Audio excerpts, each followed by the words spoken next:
Usai libur panjang Lebaran 2024, rupiah cenderung terus bergerak tertekan terhadap dolar Amerika Serikat. Melemahnya nilai tukar rupiah disebabkan oleh ketegangan Timur Tengah antara Iran dan Israel, serta kekhawatiran publik atas kebijakan Bank Sentral Amerika Serikat yang kemungkinan kembali bersikap hawkish. Para analis memperkirakan dampak serangan balik Israel ke Iran sebenarnya cenderung terbatas, karena hingga kini belum ada serangan lanjutan yang mengindikasikan bahwa kedua negara berupaya menekan ketegangan konflik. Senada, Presiden Direktur Bank Sentral Asia Yahya Setiaatmaja mengatakan, penyebab tren pelemahan nilai tukar rupiah sampai sempat tembus ke Rp16.350 per dolar Amerika Serikat bukan karena konflik di Timur Tengah yang memanas.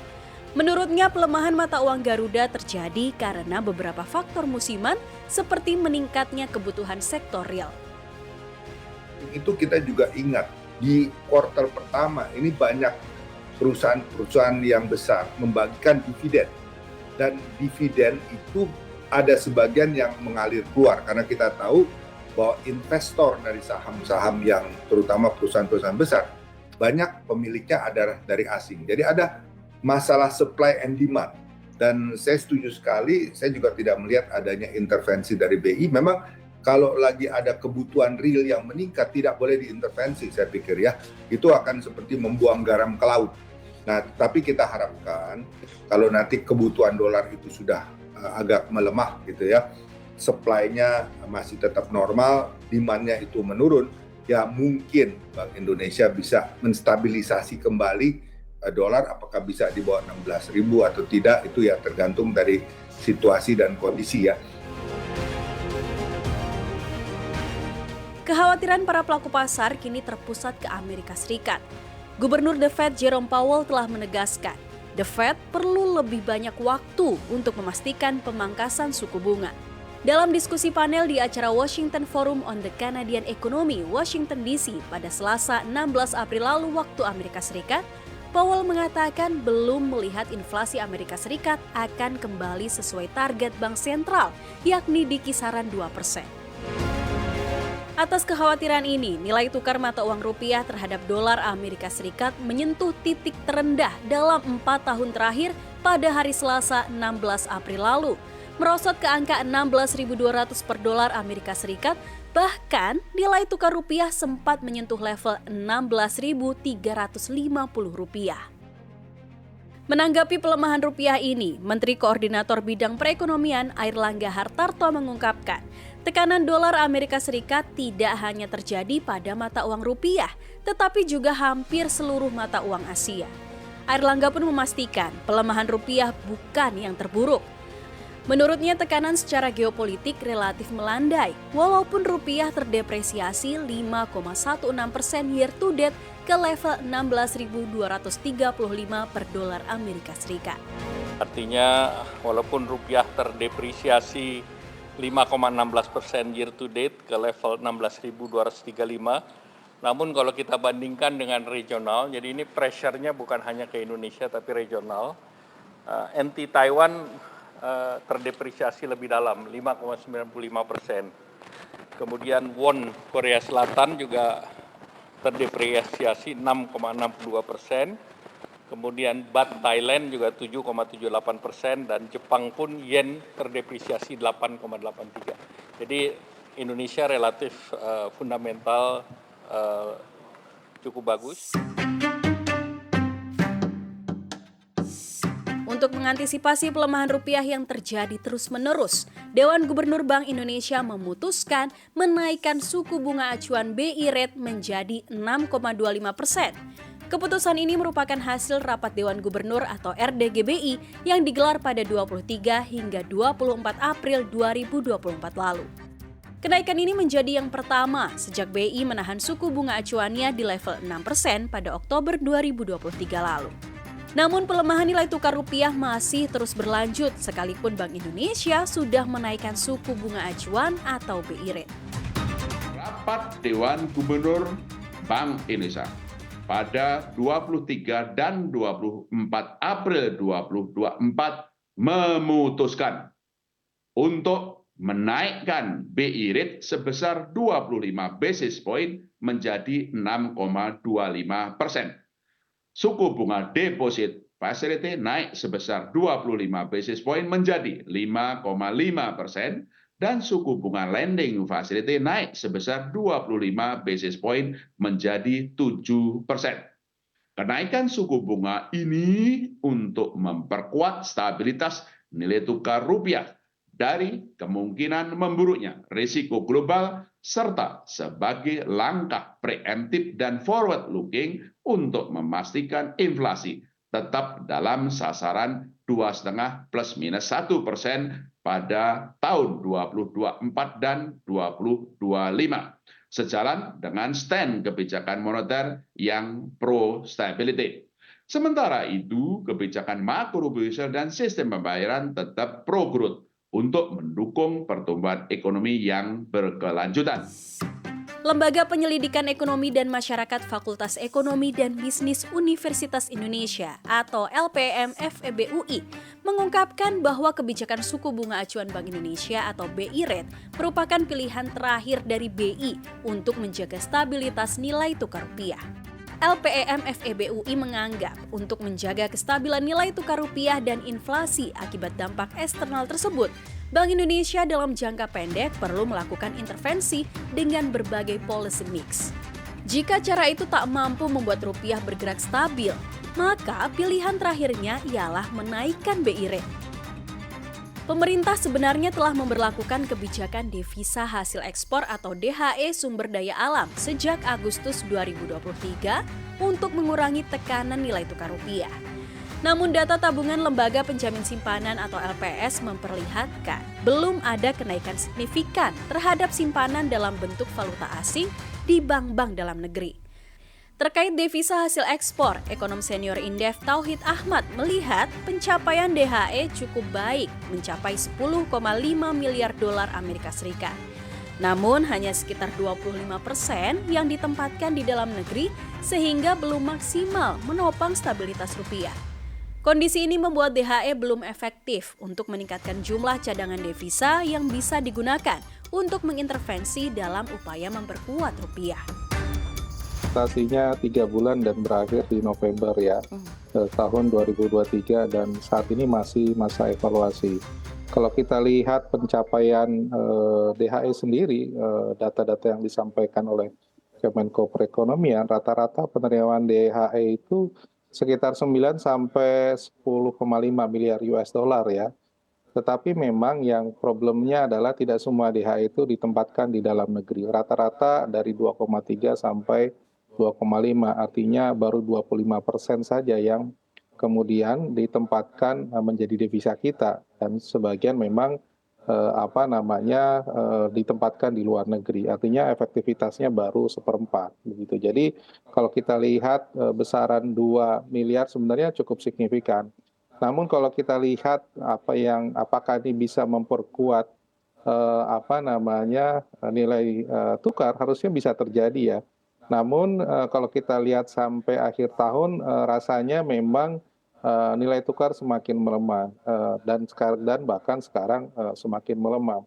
Ada beberapa hal. Yang pertama adalah penggunaan DHE sendiri itu katakanlah 2,5 sementara kalau kita lihat operasi moneter yang dilakukan oleh Bank Indonesia itu butuh dana yang saya kira lebih besar begitu ya. Catatannya bisa sampai 7 miliar US dollar sekali mereka intervensi dalam kurun waktu kurang lebih 1 bulan dan ini kurang. Kalaupun katakanlah DHE baru kita dapat 2 sementara kebutuhan 7, tentu saja lama-kelamaan defisit kita tergerus. Nah ini yang kemudian kita lihat selama 3 bulan terakhir, di Januari kita bisa 147, tapi kemarin terakhir 140-an ya miliar dolar cadangan devisa kita. Sehingga DHE belum terlalu efektif ya untuk meningkatkan jumlah cadangan devisa yang bisa diintervensi guna mempertahankan nilai tukar rupiah.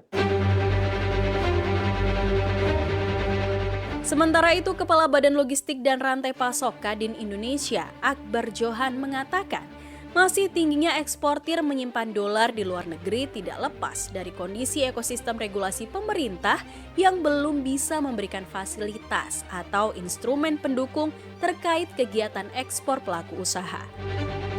Ekosistem daripada regulasi pemerintah ini belum bisa memberikan fasilitas ataupun instrumen yang mau memberikan pengusaha untuk bisa melakukan ekspor yang sangat besar. Kita kasih contoh Maria di industri baja sendiri, bagaimana produk baja Cina ini membanjiri produk domestik kita.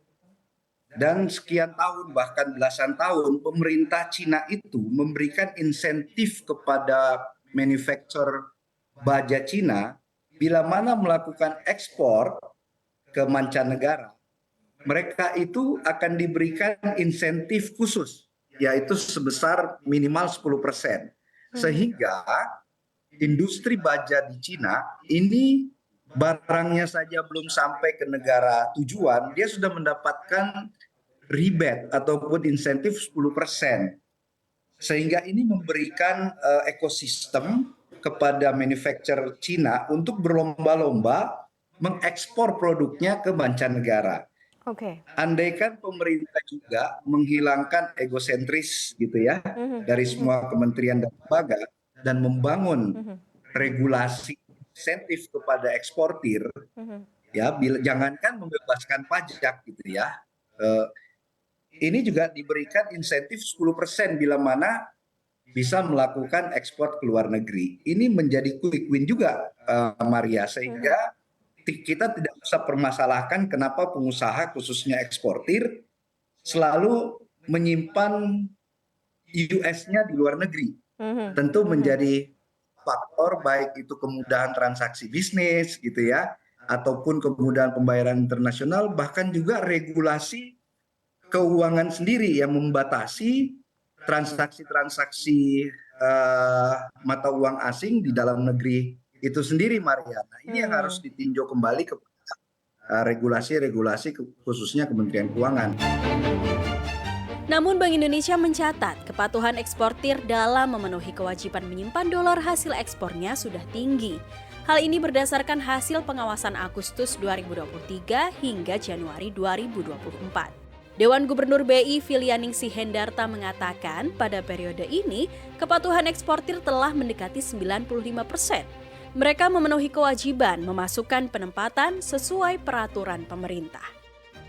Sejumlah kalangan, mulai dari bankir hingga pelaku usaha, memperkirakan kondisi perekonomian Indonesia berpotensi tertekan akibat dampak dari keputusan Bank Indonesia yang menaikkan suku bunga acuan atau BI rate.